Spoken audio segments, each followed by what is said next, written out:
পত্রখানা পাওয়ার সাথে সাথে পত্রখানা পড়েই সনাতন উন্মাদ হয়ে গেছে, পাগল হয়ে গেছে। আমি কোথায় বৃন্দাবন, কোথায় আমার গৌরচন্দ্র, কোথায় গৌরের ভক্তগণ?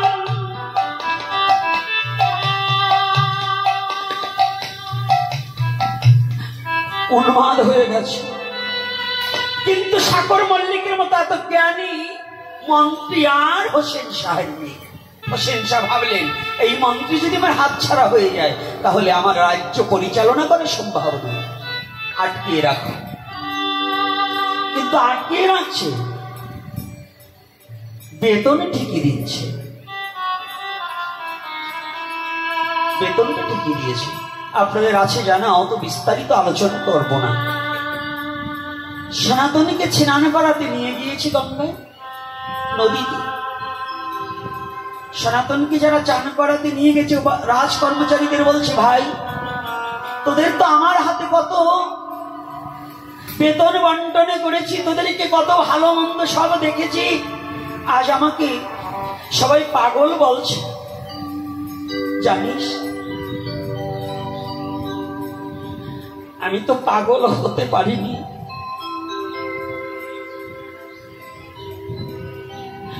সবাই আমাকে পাগল বলছে। যদি আমি পাগল হতে পারতেম, যদি আমি পাগলই হতে পারতেম, তাহলে আমি যে আমার গৌরের চরণ পেতে,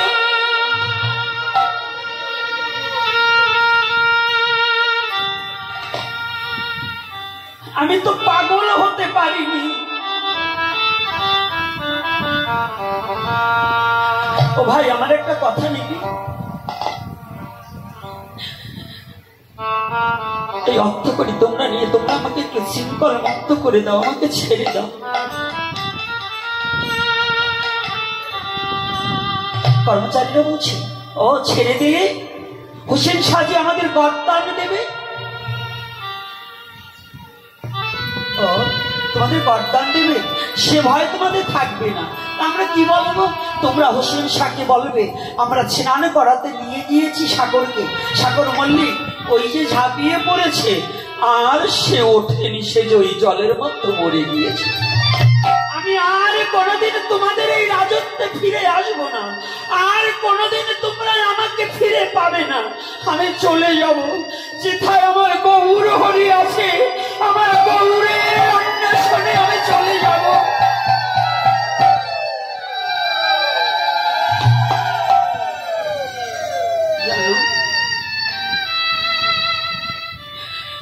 যে হতে ভাই আমাকে পত্র লিখে পাঠিয়েছে, সে হতে আমি আর ঘুমাতে পারি না।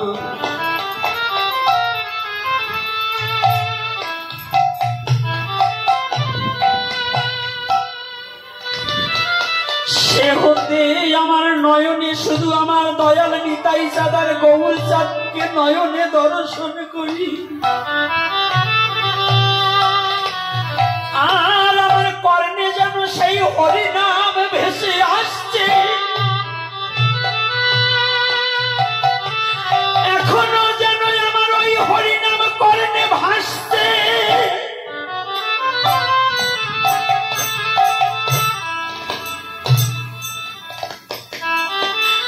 আমাকে আর কতকাল শৃঙ্খল দিয়ে বেঁধে রাখবে? আর যদি তোমরা আমাকে ছেড়ে না দাও, এই শৃঙ্খল দিয়ে বেঁধে রাখো, কতদিন আমার এই দেহটাকে শৃঙ্খল দিয়ে বেঁধে রাখবে, কিন্তু আমার প্রাণ পাখিটাকে তো আর শৃঙ্খল দিয়ে বেঁধে রাখতে পারবে না। আমার এই প্রাণ পাখিটা গিয়ে ওই গৌরের চরণে লেগে যাবে তোমরা সেদিন, আর আমাকে আটকাতে পারবে না, আর আমাকে আটকাতে পারবে না। ছেড়ে দাও ভাই, তোমাদের অনুরোধ করছি, তোমাদের পায়ে পড়ছি, দয়া হলো।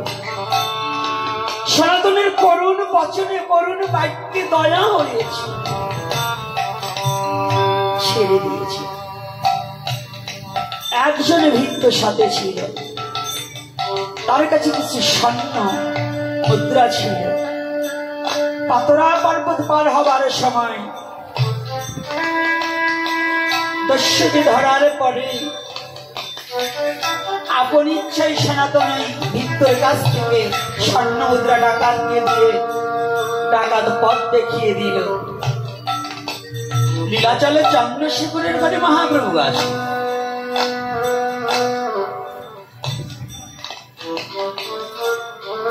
মহাপ্রভু খানে বসে আছে, যাচ্ছে না, 3 মাস হয়ে যাচ্ছে চন্দ্রশেখরের ঘরে। কেন বসে আছে গো?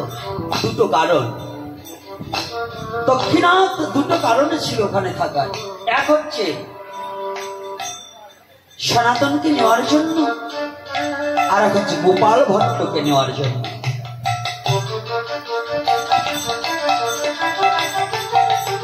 ভগবানের ভক্ত ছাড়া ক্ষণকাল থাকিতে পারে না। তার শুদ্ধ প্রিয় ভক্ত কোথায় কোথায় আছে ভগবান ঠিকই জানে, আমরা জানি না।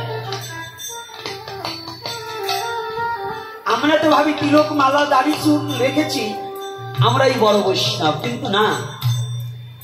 বৈষ্ণবজিকে যার আত্মা পরিশুদ্ধ হয়েছে সে ভিন্ন বৈষ্ণব হওয়া যায় না।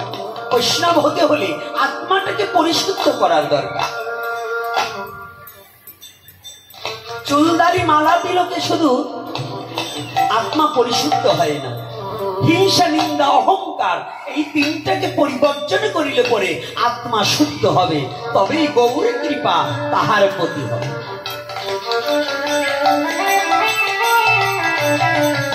বহুত জন্মের পুঞ্জিত ফলন হেন জন্মলা ভয়েতে, এক জন্মের সাধনায় কখনো গৌরের পার্ষদ হওয়া যায় না।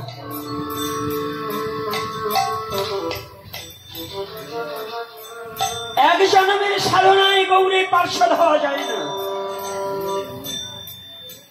এইবার পাতরা পর্বত পার হয়ে চলে গেলেন মহাপ্রভু চন্দ্রশেখরের ঘরে। ছোট্ট করে বলছি, কেটে দিয়েছি এই লীলাটাকে বলতে 4.5 ঘন্টা কাটিয়ে দেব। এতটুকু লীলাই পাতরা পর্বত পার করতে হলে 2 ঘন্টা কেটে যাবে। বিস্তারিত বর্ণনা করতে গেলে, এই রূপ বর্ণনা করতে গেলে। পাঠ কি? বইতে পাঠ আছে, পাঠ সেটা একটা অক্ষরকে 10টা দিয়ে সাজিয়ে বর্ণনা করা, তাহাকে বলে ভাগবত পাঠ। মানে বই পড়ে তো সবাই বুঝতে পারে, কিন্তু সাজাতে হবে ভগবানের লীলাটাকে স্মরণে দর্শন করে করে ওই লীলাটাকে প্রকাশ করা, তাহার নাম ভাগবতীয় কথা। লীলা পাঠক নিজে স্মরণ করে দেখবে আর বলবে, তাই তো বাবা? যদি তার ভিতরে ওই লীলা দর্শন না থাকে তাহলে বলবে কি করে? এজন্য যখন লীলা কথা বলতে হয় তখন ওই জায়গায় ওই লীলাটাকে নিজে মনে মনে স্মরণ করতে হয়, এই তো আমার প্রভু এই কাজ করছে, এটাই ভজন। বোঝে কয়জন? তাই আজকে পাতরা পর্বত পার হয়ে গেছে। সনাতনেরা গ্রাম্য পরিবেশের ভগ্নিপতির সাথে দেখা হয়েছিল, একটা ভোট কম্বল দিয়েছে, ভুটান দেশের একটা কম্বল, তাকে বলা হয় ভোট কম্বল। মায়া হয়েছে, দয়া হয়েছে সনাতনকে দেখে। এই ছিন্ন বস্ত্র পরিধানে, গায়ে কিছু নেই, এই শীতের মধ্য দিয়ে যাচ্ছে, একটা ভোট কম্বল দিয়েছে। ওই কম্বলখানা গায়ে দিয়ে বড় চুল, বড় দাড়ি হয়ে গেছে, নখগুলো বড় হয়ে গেছে। বাংলাদেশে যারা আমাকে চিনে, যারা চান্দ্রা মুখডুবা নাম শুনেছেন না? চান্দ্রা মুখডুবা গিয়েছেন না? ওইখানে ওই যেখানে ছান মেলে ওখানে আমাদের দাদু গুরু, অর্থাৎ আমাদের গুরুদেবের সন্ন্যাসের গুরু নিশিকান্ত রক্ষী। এই নিশিকান্ত রক্ষীদের সমাধি হয় আমগ্রামে। এই নিশিকান্ত রক্ষী সন্ন্যাস নেওয়ার পরে এখন তো আমরা প্রতিদিনই নখদারি একটু কাটি, ডগ করে কাটিং করি যাতে আমার একটু ডগ দেখা যায়। এখন আমরা রূপের পরিচর্যা করি। আর আমার এই দাদুগুরু নিশিকান্ত রক্ষী ওই যে যেদিন সন্ন্যাস নিয়েছে তারপর থেকে কোনোদিন আর চারি চুল ফেলেন। চারিগুলো বড় হয়ে বাকিয়ে গিয়েছিল। ভাত ধরতে সময় ধরত ঠিক, কিন্তু অল্প কিছু উঠত, মুখে দিত, তার সেবায়িত্রা তাকে অনেক সময় সেবা করিয়ে দিত। এখন তো গুরুবাদী ধর্ম নষ্ট হয়ে গেছে, গুরু সেবা নষ্ট হয়ে গেছে। এখন আধুনিক যুগ তো, গুরুকে প্রণাম না করে নমস্কার দেয়, গোসাই নমস্কার। আবার আজকাল কিছু কিছু নমস্কার দেয়, গোসাই নমস্কার, মানে একান্ত মায়ের দেখায় না, সম্মান করে তাই বুঝি। আজকাল গুরুবাদী ধর্ম নষ্ট হয়ে গেছে, গুরু ভক্তি প্রেম নষ্ট হয়ে গেছে। শাস্ত্রে আছে মাছ বাজারেও যদি গুরুকে দেখা হয় ষষ্ঠাঙ্গে প্রণাম করবে, গুরুকে জানিয়ে দিচ্ছে। মৎস্য বাজারে গুরু কৃষ্ণ অভেদাত্মা জানিয়ে তা বলবো কোথায়? আমার এক একটা বাংলায় প্রোগ্রাম করলে একেবারে নির্মতর 5,000 লোক, যারা আমার এপিসোড দেখেছেন তারা বুঝবে। আর এখানে তো হরি বল, আমার ঘরের লোকই আসে না আর পরের লোক কি বলো, ঘরের লোকই আসে না আর পরের লোক কি বলো। তাই যা বড় চুলদারি নিয়ে উঠেছে, লোকমুখে শুনেছে চন্দ্রশেখরের ঘরে প্রভু ভক্তগণ সঙ্গে মন আনন্দে ব্রজভূমির কথা স্মরণ করছে, আর প্রভু ভাবে বিভোর হয়ে বসে আছে। মহাপ্রভু কৃষ্ণ কথা বলার চেয়ে মহাপ্রভু শ্রবণ করতে ভালোবাসতেন।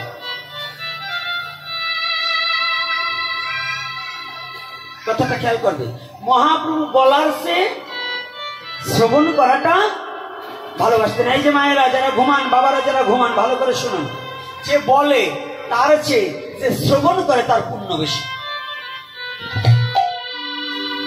এজন্য শ্রবণটা হতে হবে খুব একাগ্রচিত্ত।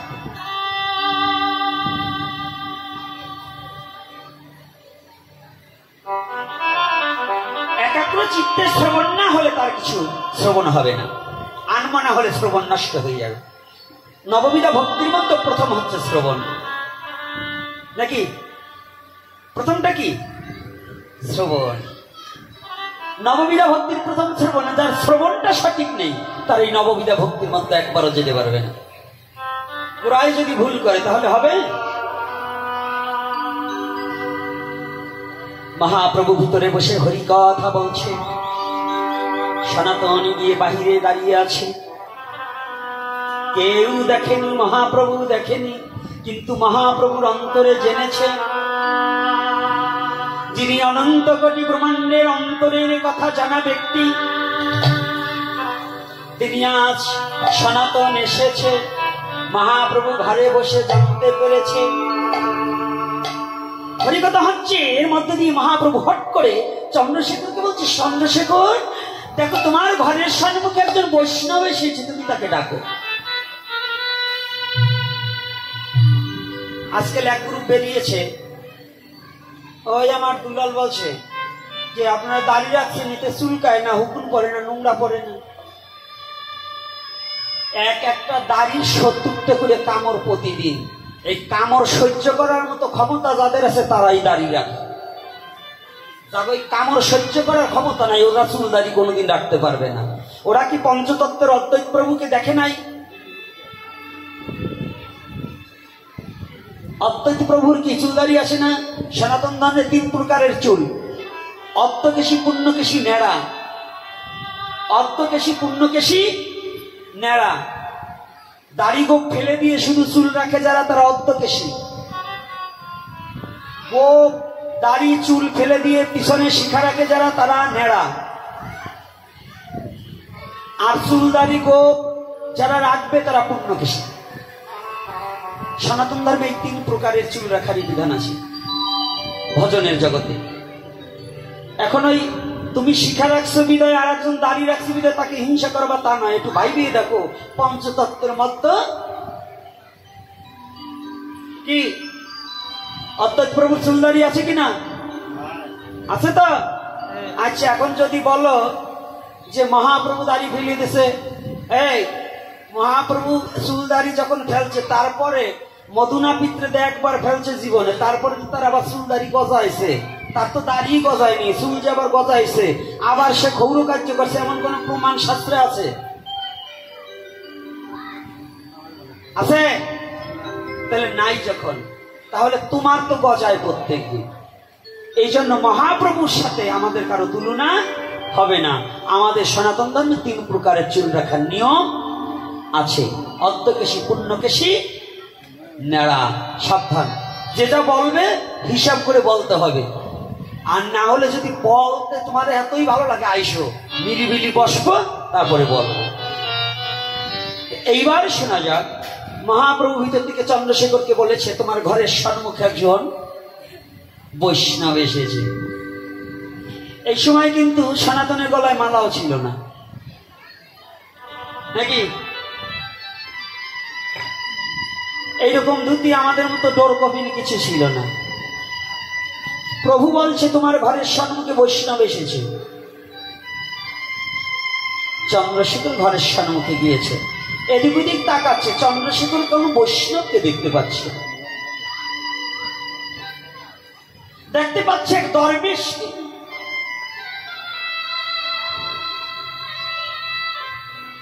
এদিকে সনাতন গোস্বামী বাইরা বসে দিনহীন কাঙালের মতো ওখানে দাঁড়িয়ে আছে, আর বলছে, প্রভু তুমি কি দেখা দেবে না?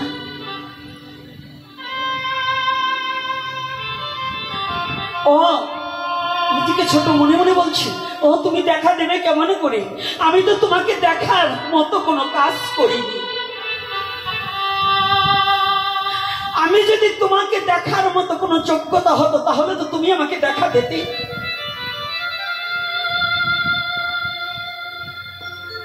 তুমি আমাকে দেখা দেবে না? দাঁড়া, আর যদি তোমার দেখা না পাই, এই চন্দ্রশেখরের এই ঘরের দরজায় মাথা ঠুকে ঠুকে নিজেকে বিসর্জন দিয়ে দেব। তুমি একটিবার আমাকে দেখা দাও।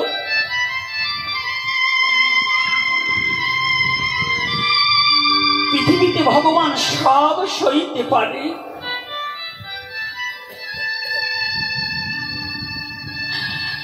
ভগবান গোলক ভুলক সব পরিত্যাগ করতে পারে, কিন্তু যদি কোনো ভক্ত ভগবানকে চোখের জল ছেড়ে দিয়ে ডাকতে পারে, ভগবান বললে ওই ভক্তের চোখের জলের বিনিময়ে আমি ভক্তকে দুহাত পাশরিয়া আমার পক্ষে টানিয়া ওই ভক্তের ঋণ আমি কোনদিন শোধ করতে পারি না।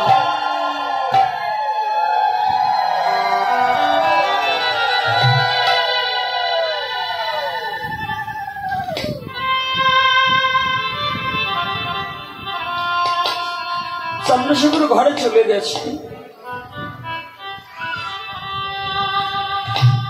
আর এদিকে সনাতন আমার বলছে, প্রভু আমি বুঝতে পেরেছি না, তোমাকে তো আমি পাবো না, তবে এই গৃহের এই আঙিনা দিয়ে তো তুমি কতবার হেঁটেছো, তোমার ভক্ত সঙ্গে তুমি হরিনাম সংকীর্তন করেছো।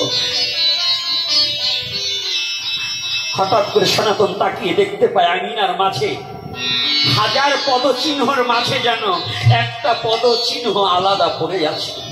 ওই চরণ চিহ্নের সাথে আর কোন চরণ চিহ্নের সাথে কোনো সম্পর্ক নেই।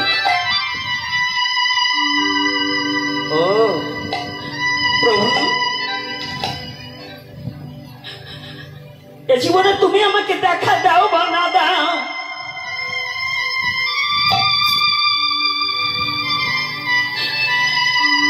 আমি জানি আমি এমন কর্ম করেছি আমি কোনোদিন তোমার দেখা পাবো না, তবে শোনো প্রভু,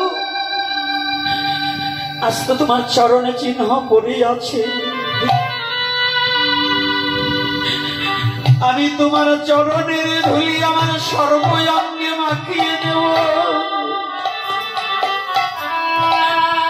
আর বদনে হা গৌর বলে কাঁদিব,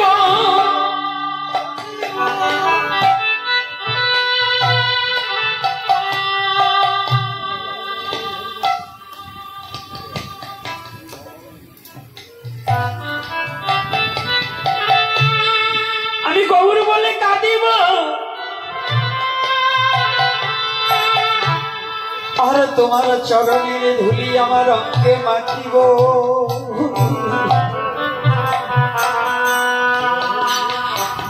জীবনে আমার সব কেড়ে নাও, আমার সব হারিয়ে দাও, গৌরাজ আমি রাজ মন্দির ছেড়ে এসেছি, আমি সবাইকে পরিত্যাগ করে একমাত্র তোমার চরণ ভরসা করে এসেছি।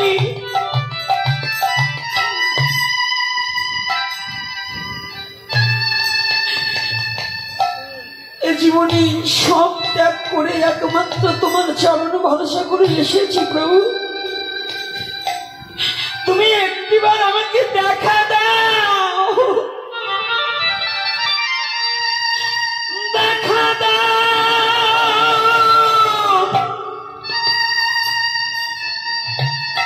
গৌর,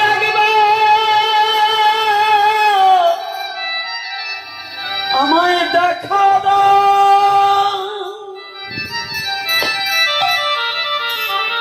একবার আমাকে দেখা দাও। সনাতন কাঁদছে, তুমি একবার আমাকে দেখা দাও। আমি সব ছেড়ে একমাত্র তোমার চরণ ভরসা করে এসেছি। তোমার চরণ বিনে আর যে আমার কোনো জায়গা নেই। বলো প্রভু, তোমার চরণ ছাড়া আমি আর কোথায় যাব?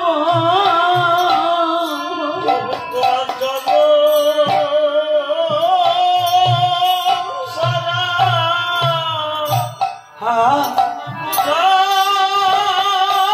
কোথায় যাব?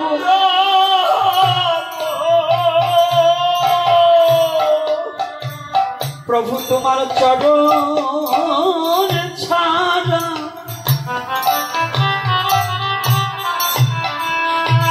আমি আর কোথায় যাব? তোমার চরণ ছাড়া। জয় নিতাই গৌর হরি।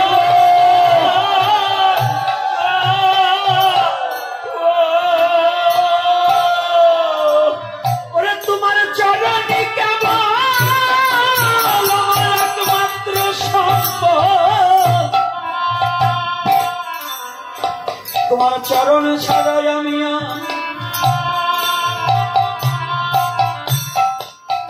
কোথায় যাব?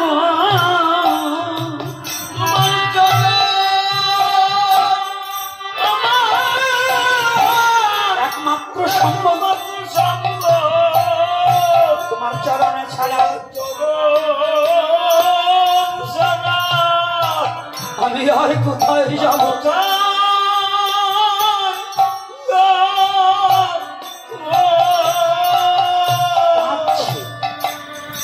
কোথায় যাব বলে?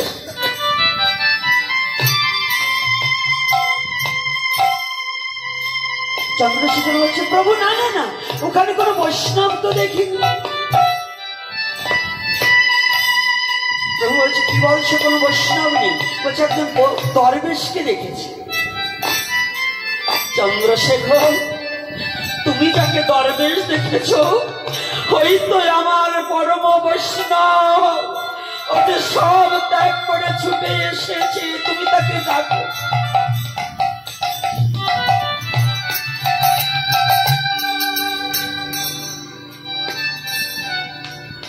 চন্দ্রশেখরের অপেক্ষা করছে না, চন্দ্রশেখরকে উপেক্ষা করে মহাপ্রভু ছুটে এসেছে। সনাতন, সনাতন।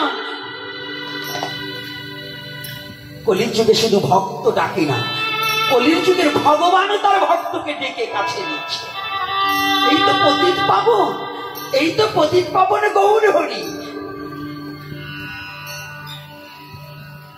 এই কলির যুগের তাৎপর্যটা হচ্ছে এখানে, শুধু ভক্ত ডাকে না, ভগবানও ভক্তকে ডাকছে। সনাতন, তুমি আসো, এই তো ছুটে আসো। সনাতনে পিছিয়ে চলে যাচ্ছে। প্রভু যত ধরতে যাচ্ছে সনাতনে পিছিয়ে যাচ্ছে। না না প্রভু, তুমি আমাকে ছুঁয়ো না, প্রভু তুমি আমার কাছে এসো না, আমি অস্পৃশ্য, আমি ছোট।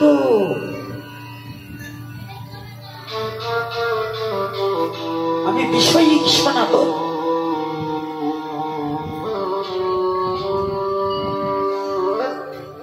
প্রভু নিজে ডাকছে, সনাতন এদিকে আসো। ও সনাতন, তুমি একটি কথা শোনো। এ জগতে যেমন গঙ্গার জলে অবগাহন করে মানুষ পাপ ধৌত করে পবিত্র হয়,